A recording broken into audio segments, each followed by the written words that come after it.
આ વાર્તા છે 3 બહેનપણીઓની, જે આજે આપણી સાથે એક ખૂબ જ જરૂરી અને મજાનો વિષય શીખવાની છે. તો તમારા મગજના બધા દરવાજા ખોલી દો અને કાનોને સાવધ રાખો. આવો મળીએ પિંકીને. એ આજે પૂરા 9 વર્ષની થઈ ગઈ છે. એની બહેનપણીઓ જીયા, મીરા અને પ્રિયા દીદી, જે એક ડોક્ટર છે, સાથે મળીને ઘરે પિંકીની વર્ષગાંઠ ઉજવી રહ્યા છે. એવામાં મીરાની નજર દિવાલ પર લાગેલા પ્રિયાના ફોટા પર પડી. અરે પ્રિયા દીદી, તમે બાળપણમાં એકદમ પિંકી જેવા જ દેખાતા હતા.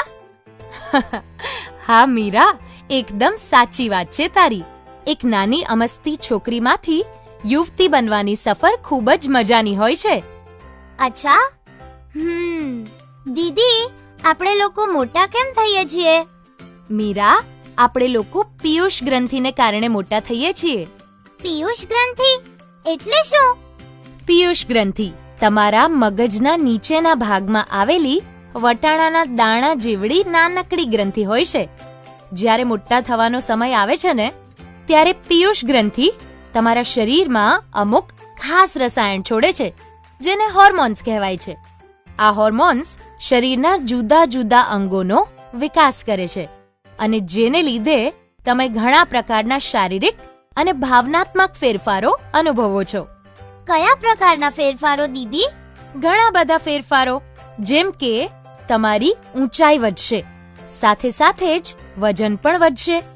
છાતી પર સ્તનનો વિકાસ શરૂ થશે, કમરનો ભાગ પણ પહોળો થશે, અને હા, તમારી બગલ અને જનનાંગોની આજુબાજુ વાળ પણ ઉગવાની શરૂઆત થશે. આ બધા ફેરફારોની સાથે સાથે અમુકવાર તમને તમારી યોનિમાંથી સફેદ ભીનો પદાર્થ નીકળતો દેખાશે, જેને યોનિ સ્ત્રાવ કહે છે. આ એકદમ નોર્મલ કહેવાય અને ચિંતાની કોઈ જ જરૂર નથી. દીદી, યોની એટલે એ એક જગ્યા ને જ્યાંથી આપણે પેશાબ કરીએ છીએ? ના પિંકી, યોની અલગ હોય છે. જો હું તને વિસ્તારથી સમજાવું. આપણા 2 પગની વચ્ચે 3 છિદ્ર હોય છે. સૌથી ઉપર હોય છે મૂત્રમાર્ગ. આ નાના છિદ્રમાંથી પેશાબ બહાર આવે છે. એની નીચે આવે છે યોની. આ છિદ્ર મૂત્રમાર્ગ કરતા થોડું મોટું હોય છે. બાળકનો જન્મ આ યોની માર્ગથી જ થાય છે, અને સૌથી છેલ્લે મળદ્વાર હોય છે. અહીંથી શરીરમાંથી મળ બહાર નીકળે છે. દીદી, છોકરીઓની જેમ શું છોકરાઓમાં પણ મોટી થતી વખતે બદલાવ આવે છે? બિલકુલ જીયા. છોકરાઓ ઝડપથી લાંબા થાય છે. એમની છાતી અને જનનાંગોની આજુબાજુ વાળ ઉગવા માંડે છે. એમનો અવાજ ભારી થાય છે, અને ચહેરા પર દાઢી ઉગવા માંડે છે.